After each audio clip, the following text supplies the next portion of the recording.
Thank you so much for coming today, Bailey. Thank Just coming you. over. Yeah. Just starting off with this. Just the first question. What made you decide to want to start working with Albuquerque Composers Collective? What made you want to join? Yeah. So this is my first year of my master's degree at UNM. We had a graduate student lunch at the very beginning of the school year this year, back in August, which is where I met Axel. And I was just kind of walking around introducing myself to people, and um, I was basically just saying, like, I'm looking for people to collaborate with and I'm looking for people to partner with, and I would love, let me know. And Axel was like, yes, definitely. And he was like, and we started this composers collective. A few weeks later, Axel and I went and had lunch together, and we wanted to collaborate on a project together. So we decided we would involve the composers collective. And then I came to grad school because I wanted to collaborate with people. I wanted to network with people. I wanted to do stuff. I didn't just want to come to be a student. I wanted to really grow my network and find, like-minded, ambitious musicians who wanted to create new, interesting things. And uh, my impression when I got to UNM was that the Composers Collective was one of the groups of people that was doing the most of that.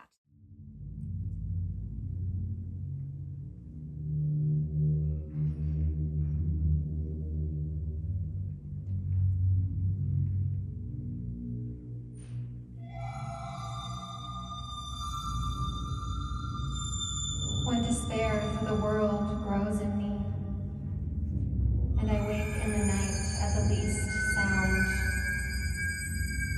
in fear of what my life and my children's lives may be, I go and lie down where the wood drake rests in his beauty on the water, and the great heron feeds. I come into the peace of wild things who do not tax their lives with forethought of grief. I come into the presence of still water, and I feel above me the day-blind stars waiting with their light. For a time I rest in the grace of the world and am free. For sake of the recording, Rest is something that Bailey did with Albuquerque Composers Collective this semester, where a bunch of us set Bailey's poems rather, to voice and electronics, and she performed them sometime in mid-April, I want to say. End Yeah, of April. yeah, yeah. So, what was kind of like your thought process going into that, and like the inspirations for that? Yeah. So in the last, year or so, couple of years of my life, I've been really exploring this idea of rest for myself. And being a singer and being an entrepreneur and being a creative person, and also being a person, like an overdoer, someone who is very ambitious, hyperactive, some people have described me. Um, and being that way, I have really had to be super, super intentional about creating restful moments for myself so that I can actually have sustainability in the things that I pursue and the life that I want to create for myself and my artistic life in particular. And I've also just learned a lot about how important rest is for creativity and how you have to have this cycle of kind of like dormancy along with the output and the creation in order to really be effective and create interesting and impactful things. So that's been a personal exploration of mine. And when I got to school in the fall, I realized, I just was hearing so many students around me talking about how they weren't sleeping and they weren't eating, and they were just kind of, burning the candle at both ends, while I was trying to really maintain this commitment to having periods of rest throughout my day and my week.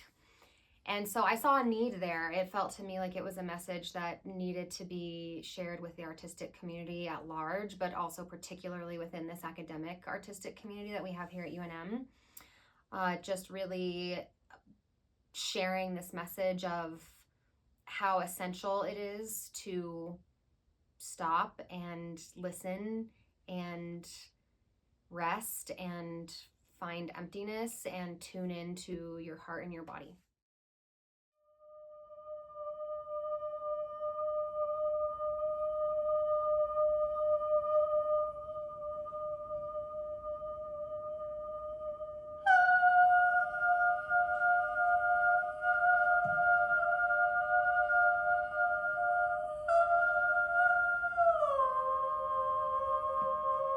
In the space beyond words, there is an emptiness that holds everything.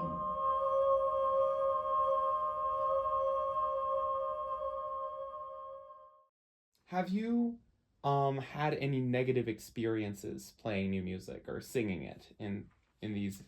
Yeah.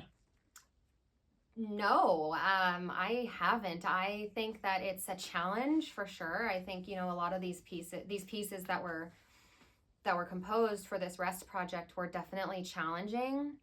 Um, Challenged my musicianship. They challenged my skill as a singer, my vocal ability for sure. And yeah, I mean, but it's just been such a great learning experience. And I think actually, I guess I would say the only like negative thing, or maybe negative, I don't know if I would use the word negative. It's more just kind of like an important lesson that I learned in this process was just to make sure that we have plenty of rehearsal time.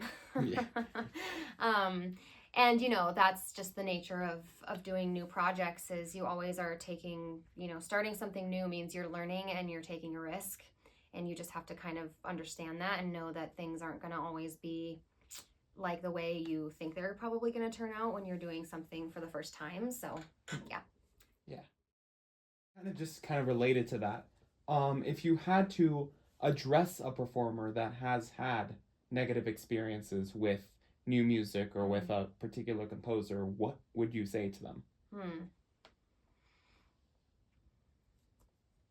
Put the mission before your ego. I think that especially for those of us that are really highly trained musicians, I think we can have some perfectionism that can be really detrimental to the creative process and to our willingness to take risks. And like I said before, like doing this new music thing for me was not only a risk because it was risky in a lot of ways. I've never written a text before to be set to music. I've never performed new music before. I've never collaborated with a composer before. And so I made a lot of mistakes along the way. And I think that, doing the new music thing means that we have to be willing to do these new things and make mistakes. And what I'm finding more and more as I embrace this idea of risk as a musician, as a creative, artistic entrepreneur, is that we have to just be willing to set our ego aside and not worry about how we're being perceived, or not let our own self-judgment and self-doubt take over, and keep the mission of whatever the project we're doing really clear. First of all, make sure that the mission is clear. What are we trying to accomplish with this art? And also make sure that our ego isn't overriding that mission. Yeah. And that's that's really good advice, both for performers and for composers. The last question that I have is, when you envision a successful career for yourself in music, what does that look like just right now? Well, actually, if I can be totally honest, I feel like I am living the successful version of my music career right now. I feel really really blessed, and also proud of blessed for what I have, but also proud of what I've created.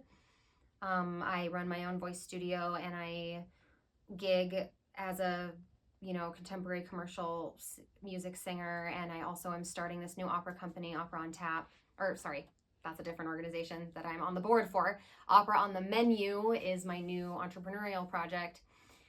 So, these are all dreams. These are all seeds that I planted probably, 6 or 7 years ago. And I have to remember to take moments to be appreciative and to really, like I said in one of the rest texts, to enjoy the fruits of my labor and appreciate how far I've come. And yeah, I'm singing opera. I'm singing professionally, and I'm teaching singing, and I'm getting my master's degree. So I couldn't really ask for more.